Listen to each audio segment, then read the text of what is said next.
from the internet?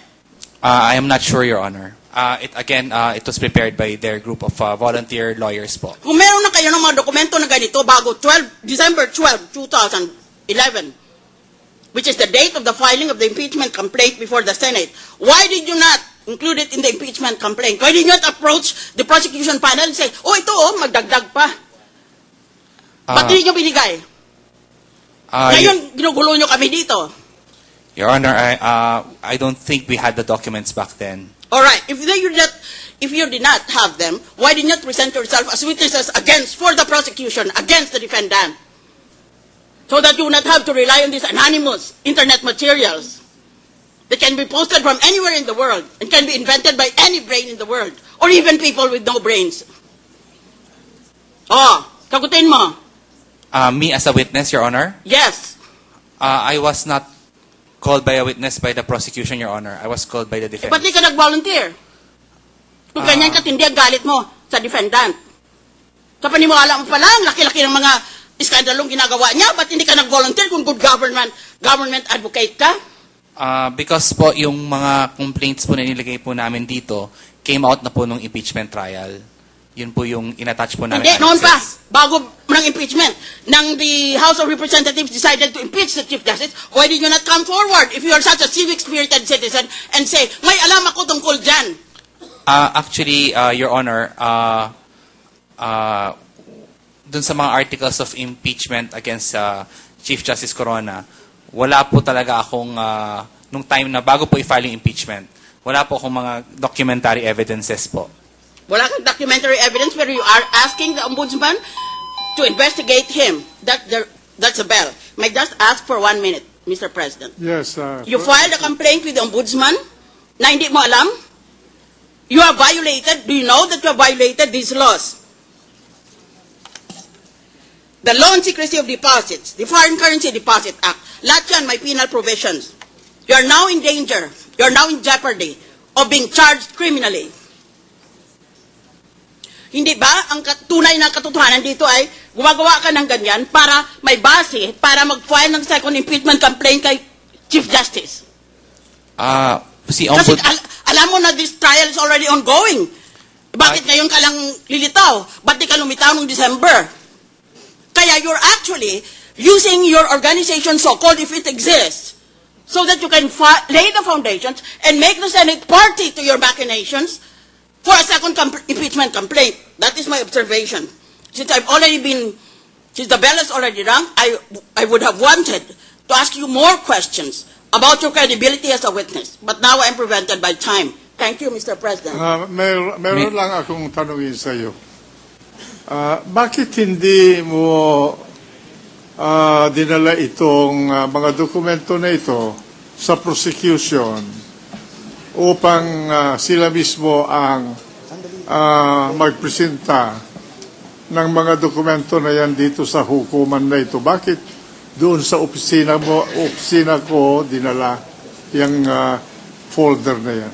Mr. Presiding Officer, because I really felt that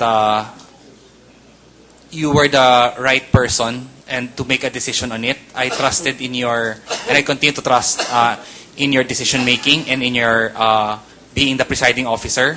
I really wanted to be honest with you, Mr. President. Mr. Presiding Officer. It was really out of respect that I wanted. That's the reason why I sent the documents to you. And I wanted you to decide if the documents can still be used, or if it would rather be better to be placed inside the trash can.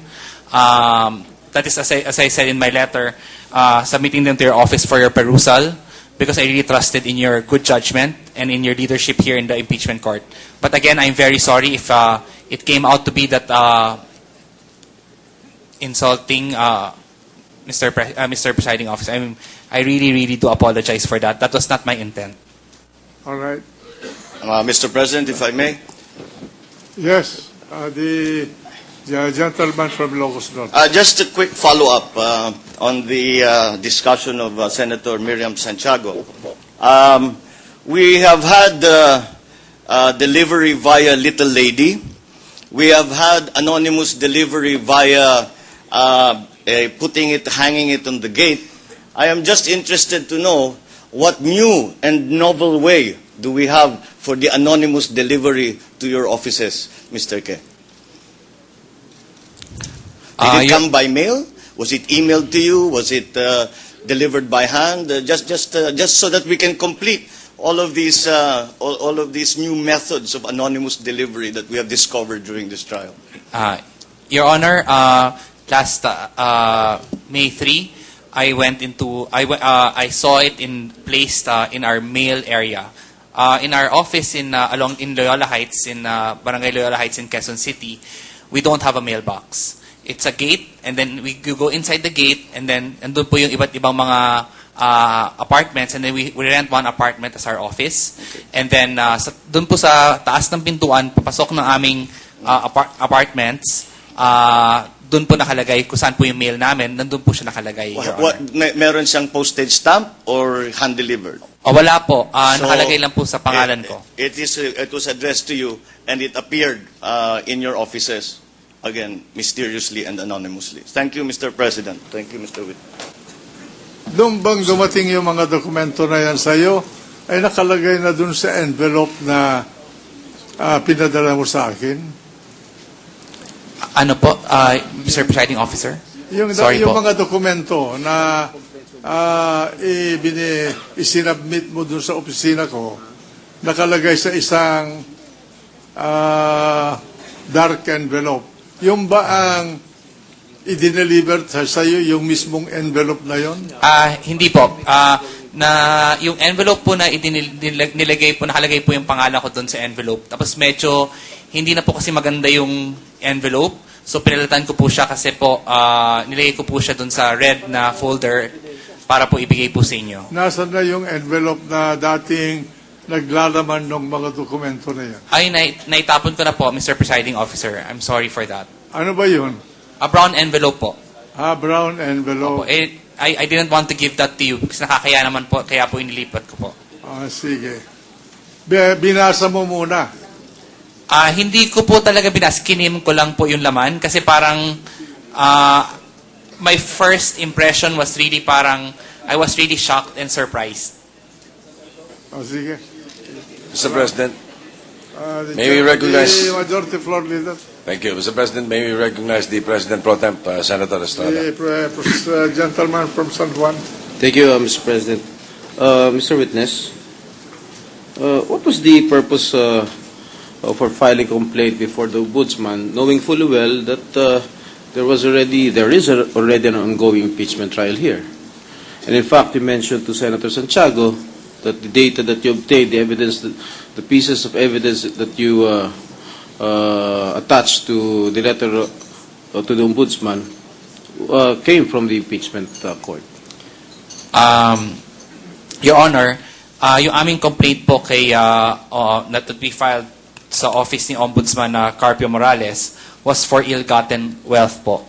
Hindi po ito complaint that is saklaw po ng Article 2 ng impeachment, which is non-disclosure po ng SALN. So, iba po yung aming complaint at ginawa po namin ito dahil nga po, yun nga po, para marami pong mga katanungan, marami po na gusto namin po masagot tungkol po dito sa mga lumabas na dokumento nitong impeachment trial. Okay, I just got hold of a press release. I think this came from your group. What is the name of your group again? Kaya natin po. Okay. You obtained a document coming from an anonymous source. Am I correct? That was what you mentioned a while ago. And you said here, it says here, Civil Society Group, Kaya Natin convener Harvey Quezon, ABS-CBN News purported bank statement summaries which show Corona's alleged dollar accounts as well as euro accounts. He said he got the documents from someone he does not know. And then the last line you said he also obtained the names of some of the individuals who allegedly deposited money. Who are these individuals? I did not dictate names po, Your Honor. At saka we did not release any press release from our organization about this. Meron bang nakalagay ng mga pangalan dyan sa dokumento mo na sinumite mo kay Senate President? Opo, may mga pangalan po. Authenticate mo ba yan? Has that been authenticated? Your Honor, hindi po. As I said in my letter to the Honorable Presiding Officer, I can neither authenticate nor vouch for its veracity, primarily because I do not even know where it came from. So you had the guts and temerity to submit or to present that piece of those documents to the Senate President without verifying the authenticity of those documents.